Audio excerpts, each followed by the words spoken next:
Hey y'all, I'm EveAnna Manley, and today we're going to look inside all three Manley Reference Tube Microphones. We've been building the Manley Reference Gold microphone and the Reference Cardioid microphone since 1990. The third reference mic, the Reference Silver, came along in 2017.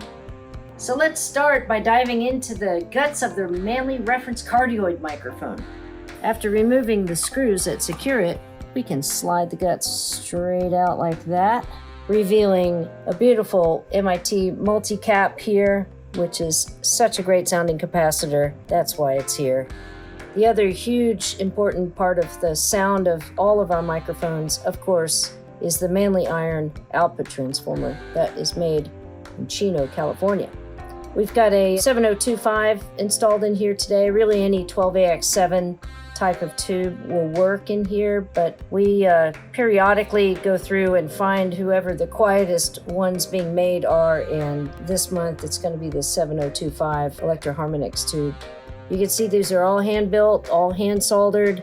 There's no silk screening or solder mask on the board just because there are some high impedance points here, so we want to keep the conductivity low. The capsule is the same exact capsule we've been using all these decades, and it's a K67 type capsule, center fixed, 1-inch large diaphragm. The back of the capsule is dead. There's no activity on the back of the capsule, so this is a single-sided center fixed large diaphragm capacitor microphone. Being single-sided, the pickup pattern is a cardioid shape, meaning it's going to pick up from the front of the microphone and reject sound from the back of the microphone. So as you can see, that is why we might have called this microphone the Manley Reference Cardioid microphone. Additionally, there is a pad switch on the microphone which decreases the output by 10 dBs by altering the amount of negative feedback present on the circuit. Rightio, so let's slide this very carefully back into its chassis and check out the innards of the Manley Reference Silver microphone. Now there's a few differences here besides the number of years between 2017 and 1990. First off, the capsule. This is a David Josephson capsule that he makes right here in California. It's a large diaphragm, 1-inch, edge stretched as it were.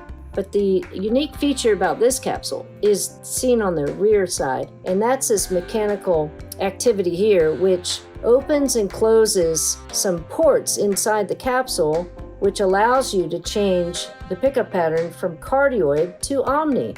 Choosing between omni and cardioid pickup patterns is very simple, and you use a key that we supply with the microphone to turn that window open and closed. You do that with the microphone in its chassis, of course. The amplification circuitry of this microphone is completely different from the Reference Gold and Cardioid series. First off, we're deploying a small little dual triode here called the 5670. That's a new old stock American tube, and its job is made a lot easier by the inclusion of that little FET hiding there. So the fragile signal from the capsule hits that FET first, and then it goes to the vacuum tube for further amplification and buffering before it shoots out the output transformer into your mic preamp. So let's put this back into its housing. Let's move on to our top model, the Manley Reference Gold mic. In production since 1990. Again, we have a David Josephson capsule here. This one is a real feat, and it took a few years to get this one right in the early days. It's a C12 type capsule, edge terminated on both sides, like you have with a snare drum. We're back to a 7025 here, 12AX7 type of tube. These are very quiet, made today. Manley output transformer, of course, and the circuitry in the Manley Reference Gold is pretty much identical to the Reference Cardioid circuitry. However, an important feature to take advantage of the two-sided capsule, of course, is having a multi-pattern microphone. So we can change the pickup pattern on the mic using this potentiometer anywhere between figure of 8 through cardioid all the way over to omni and everywhere in between. This is a continuously rotatable pot, so you can get different characters go a little more omni, go a little more figure eight, etc. So figure eight, remember, is picking up in the front of the capsule and in the back of the capsule and rejecting sounds on the sides of the capsule.